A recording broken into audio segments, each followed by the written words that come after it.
Hello friends, welcome to our YouTube channel postal Gujju. तो हवे lecture 2 चालू करिए छे वॉल्यूम 5 નું। तो वॉल्यूम 5 ના અંદર આપણી નેક્સ્ટ ડેફિનેશન છે ટ્રાન્ઝિટ મેલ ઓફિસ। ટ્રાન્ઝિટ મેલ ઓફિસ આનું ફૂલ ફોર્મ પણ પૂછાય છે ઘણી વખત। તો એક્ઝામના અંદર ટીએમઓ પૂછાશે તો ટીએમઓમાં શું જવાબ લખશો તમે? ટ્રાન્ઝિટ મેલ ઓફિસ। હવે ટ્રાન્ઝિટ મેલ ઓફિસ શું છે? A branch of RMS where closed bags are received and dispatched। તો એવી બ્રાન્ચ છે આરએમએસની કે જે કોઈ જગ્યાએ જ્યાં ક્લોઝ બેગ આવે, જ્યાં કોઈ બેગ ઓપન થશે નહીં, ક્લોઝ બેગ આવશે, એ રિસીવ કરશે અને એ બેગને ડિસ્પેચ કરશે। શું આગળ શું કે sorting of letter is not done in this unit. Sorting એટલે આપણે ડેસ્ટિનેશન વાઇઝ અલગ અલગ જે કાગળને કરે છે લેટરને, તો સોર્ટિંગ ત્યાં નહીં થાય। ટ્રાન્ઝિટ મેલ ઓફિસના અંદર ફક્ત બેગ રિસીવ અને ડિસ્પેચ જ થશે।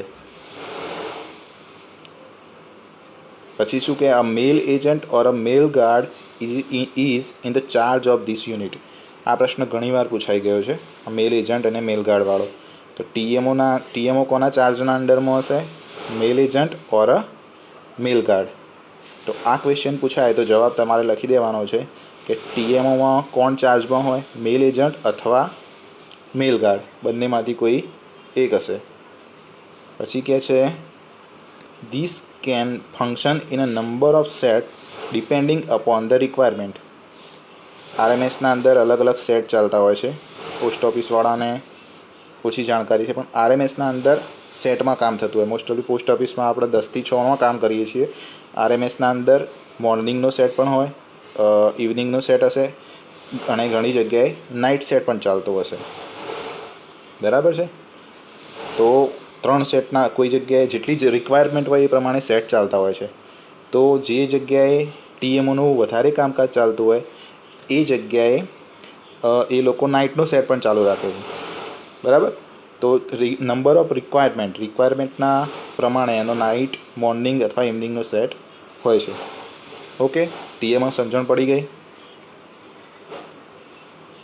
હવે નેક્સ્ટ જોઈએ સોર્ટિંગ ઓફિસ। હવે સોર્ટિંગ ઓફિસ શું છે? An office charged with duty of opening the sorting mail bags receive by it and disposing their content is term as a sorting office. શું કહે છે? આ ઓફિસ એવી ઓફિસ કે જે શેની ડ્યુટી કરે છે? બેગ રિસીવ કરવાનું, રિસીવ કર્યા પછી એ બેગને શું થશે? ઓપન કરશે। ઓપન કર્યા પછી એ બેગને સોર્ટ કરવાના। સોર્ટ એટલે એના ડેસ્ટિનેશન વાઇઝ લેટરને અલગ અલગ કરવાના। ધારો કે કોઈ બેગ આવી, એ બેગને પહેલાં શું કરવામાં આવશે? ખોલવામાં આવશે। ખોલ્યા પછી એનું જે કન્ટેન્ટ હોય, ધારો કે 10 આર્ટિકલ એના અંદરથી નીકળે એટલે કે 10 સ્પીડ પોસ્ટ હશે। 10 સ્પીડ પોસ્ટને પછી શું કરશે કે એના ડેસ્ટિનેશન વાઇઝ કઈ જગ્યાએ જાય છે એ પ્રમાણે એના અલગ અલગ કરવામાં આવશે। ધારો કે એમાંથી 2 આર્ટિકલ ધારો કે આપણે માની લઈએ દિલ્હીના નીકળ્યા, બીજા 2 આર્ટિકલ મુંબઈના નીકળ્યા, 5 એક આર્ટિકલ તમારા હૈદરાબાદના નીકળ્યા અને એક આર્ટિકલ આપણે માની લઈએ કે રાજસ્થાનનું આવશે। રાજસ્થાનમાં આપણે જયપુર કે જોધપુર કોઈનું હશે। તો આ રીતે ડિસ્ટ્રીબ્યુટ અલગ અલગ કરવામાં આવશે। અને આવી નંબર ઓફ બેગ્સ, આ એક બેગની વાત કરી મેં, એક બેગની વાત કરી, તો આવી ઘણી બધી બેગો આવશે। એ બધી બેગોમાંથી આ રીતે કન્ટેન્ટ અલગ અલગ કરી પછી શું કરશે? ડિસ્પોઝ કરશે એટલે એને મોકલવાનું। તો ધારો કે દિલ્હીના જેટલા આર્ટિકલ ભેગા થયા એની એક બેગ બનાવવાની, બરાબર? મુંબઈના જેટલા આર્ટિકલ ભેગા થયા એની એક બેગ બનાવવાની, હૈદરાબાદની બેગ બનશે અને એ બેગને પછી આગળ મોકલવામાં આવશે। તો આ કામ શું કરશે? સોર્ટિંગ ઓફિસ કરશે। આગળ શું કહેવા માગે છે? A sorting office may receive the article of all kind in a sorting. દરેક પ્રકારના આર્ટિકલ એના પાસે આવશે અલગ કરવા માટે, સોર્ટિંગ કરવા માટે। પછી યુઝ શું છે? Use of the sorting office to simplify the work of the sorting in other office. એના અંદર જેટલા આર્ટિકલ કે એ વસ્તુ આવશે એ શું કરશે? એને અલગ કરી અને એની ડેસ્ટિનેશન સુધી પહોંચાડશે। તો શું થશે? આગળની ઓફિસના અંદર એ કામ થોડું ઇઝી થઈ જશે. તો સિમ્પ્લિફાય કરવાનું કામ કરે છે. બીજું શું કરે છે? To reduce the number of bags exchange between the post office. બરાબર. તો એક પોસ્ટ ઓફિસથી બીજી પોસ્ટ ઓફિસ સુધી જે બેગ્સ જાય છે તો નંબર ઓફ બેગને ઘટાડશે. બીજું શું કહેવા માગે છે?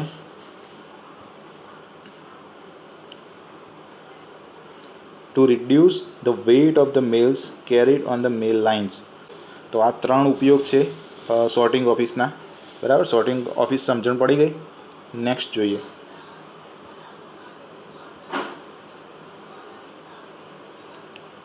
Automatic mail processing centre.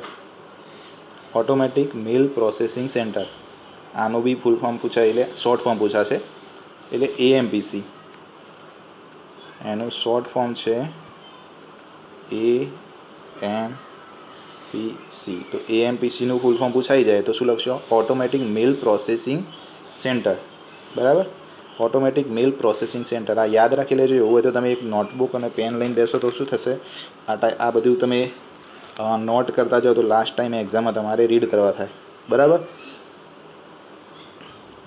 તો AMPC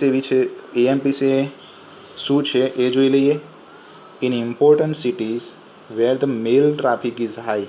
મોટી સિટીઓના અંદર કે જ્યાં ટપાલ વધારે આવતી હોય ત્યાં sorting machine have been provided which have high speed of sorting. જ્યાં બહુ બધી ટપાલ આવતી હોય તો ત્યાં શું છે, આપણા સોર્ટિંગ આસિસ્ટન્ટ એ બધા શું છે, એમનાથી કામ ના પહોંચી વળાતું હોય તો ત્યાં શું હોય, મશીન મૂકેલું હોય.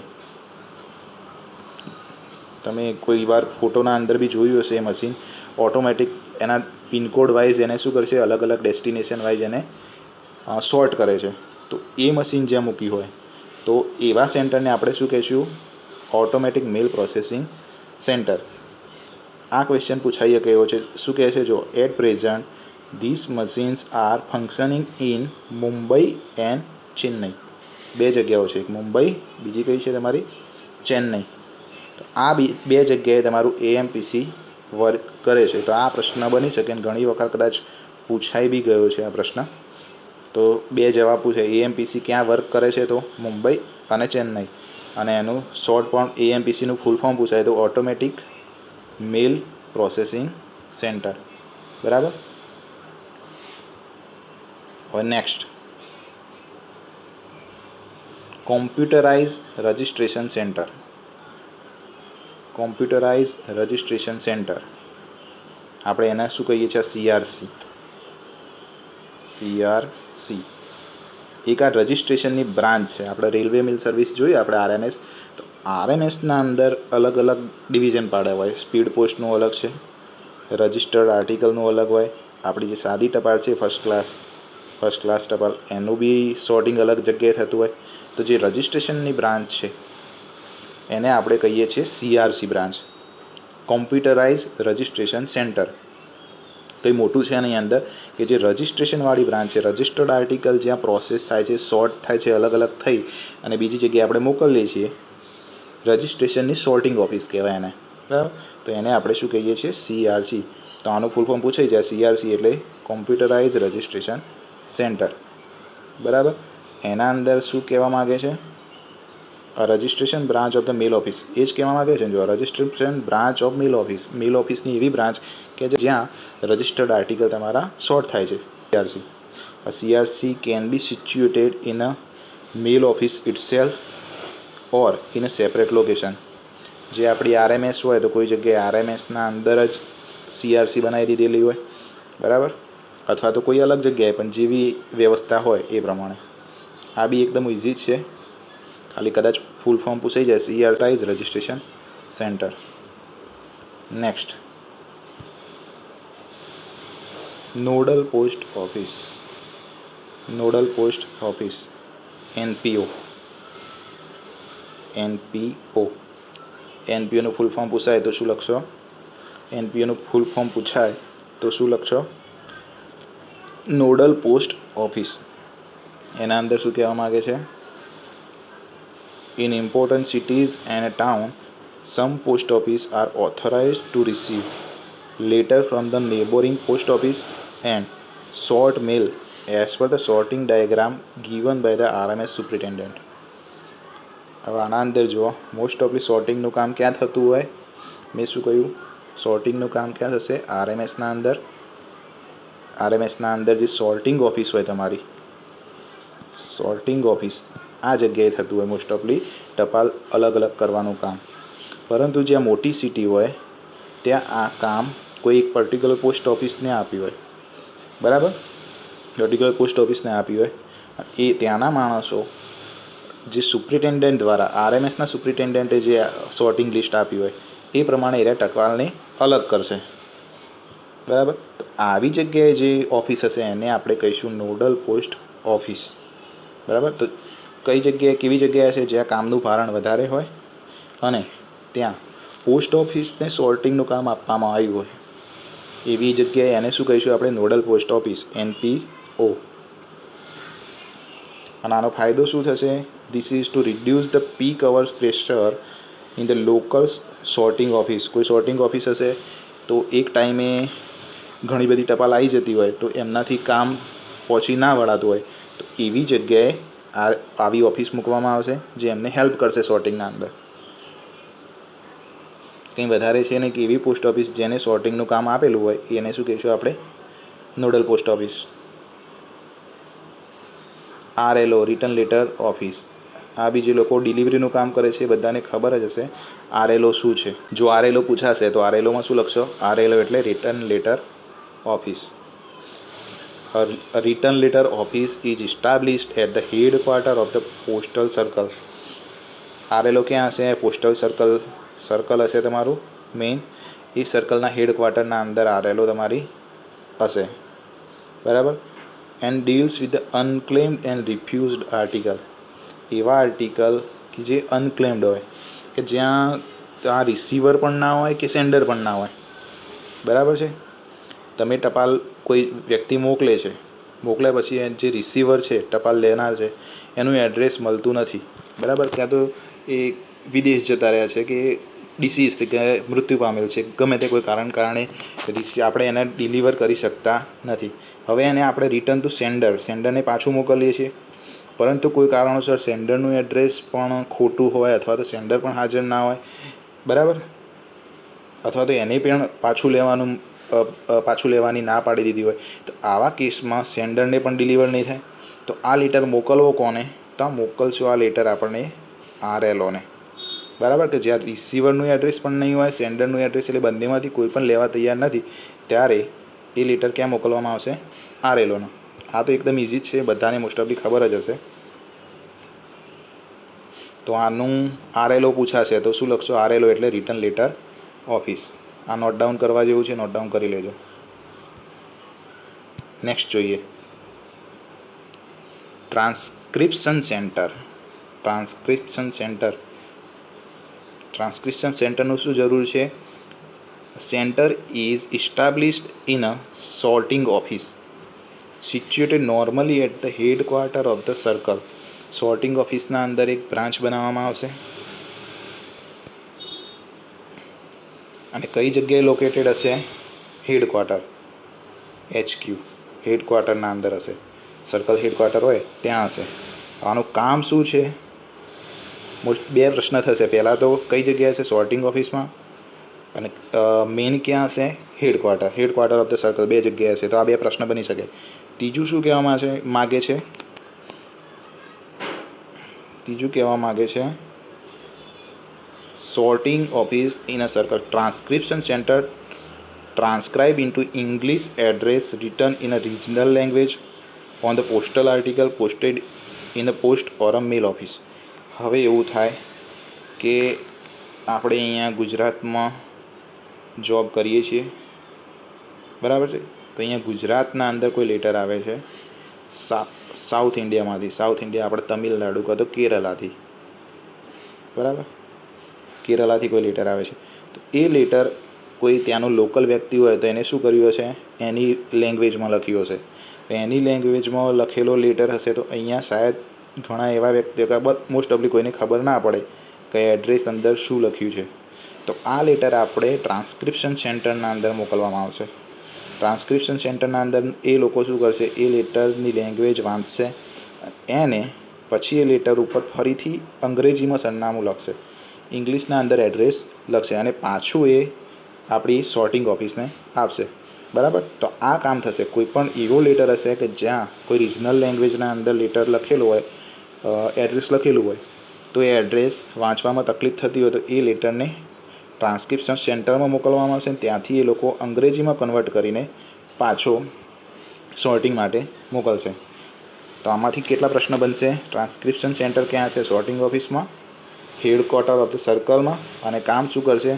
રિજનલ લેંગ્વેજમાંથી એ કઈ લેંગ્વેજમાં ટ્રાન્સક્રિપ્ટ કરશે? ઇંગ્લિશમાં. ઓકે, તો આટલું હતું. નેક્સ્ટ જોઈએ શું કહેવા માંગે છે. Office of exchange. Office of exchange, આના 2-3 નામ છે. Office of exchange, office of exchange of transit bag, પછી foreign post office and sub foreign post office. બરાબર.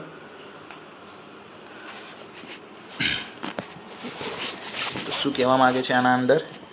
A post office or a sorting office or a section which exchange mail with office in foreign countries is known as a office of exchange.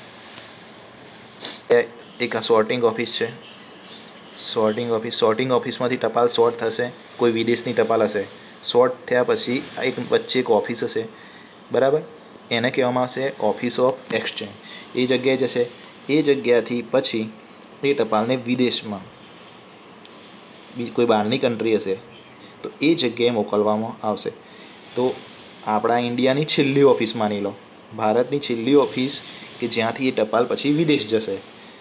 અહીંયા આપણે માની લઈએ ચાઇનાની કોઈ post ઓફિસમાં મોકલીએ છીએ આપણે. તો આપણી ટપાલ પહેલાં સોર્ટિંગ ઓફિસમાં સોર્ટ થશે. એના પછી એવી ઓફિસ કે જ્યાંથી આપણી ટપાલ ફોરેન જશે તો એ ઓફિસને આપણે કહીશું ઓફિસ ઓફ એક્સચેન્જ. ખબર પડી? ઓકે. પછી શું કહે છે એમાં? It is refer to as a dispatching office of exchange in respect of mails it make up and address to an office of exchange in other country. એને જો ડિસ્પેચિંગ ઓફિસ ઓફ એક્સચેન્જ કહેવામાં આવે છે, જો ડિસ્પેચિંગ ઓફિસ ઓફ એક્સચેન્જ કહેવામાં આવે એનો મતલબ શું કરશે? ડિસ્પેચ કરશે. ભારતમાંથી કોઈ ટપાલ જો વિદેશ મોકલવાની હોય એને શું કરશે? વિદેશ મોકલશે. Where it is called the receiving office of exchange in respect of mail address to it by the office of exchange from another country. જો કોઈ બીજી કન્ટ્રીમાંથી ટપાલ આવે છે અને એને આપણા ભારતમાં પહેલાં એના ઓફિસ ઓફ એક્સચેન્જમાં આવશે ને એના પછી ભારતના કોઈ પણ ક્ષેત્રના અંદર પહોંચાડવામાં આવશે. તો એવા ટાઈમે એને શું કહીશું? Receiving office of exchange. 2 નામ છે. જો અહીંથી કોઈ ટપાલ જતી હોય વિદેશના અંદર તો એને શું કહીશું આપણે? Dispatching office of exchange. અને વિદેશથી કોઈ ટપાલ ઇન્ડિયા માટે આવે છે અને એને ડીલ કરે છે તો એને શું કહીશું આપણે? Receiving office of exchange. એટલે મૂળમાં એ કામ શું કરે છે? ટપાલનું એક્સચેન્જ કરવાનું.